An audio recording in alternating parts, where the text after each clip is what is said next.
علیکم ابوالفضل عباس.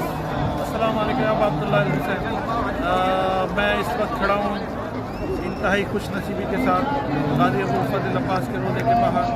اور آج کربلا معلیٰ میں چاند رات ہے. آج عید کا چاند کربلا میں دیکھا گیا ہے.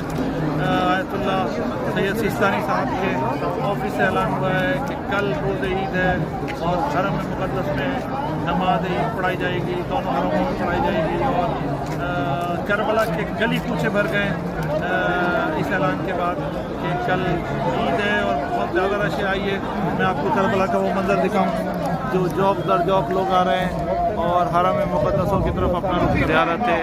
غازی ابوالفضل عباس اپنی جانب سے تمام مومنین کی جانب سے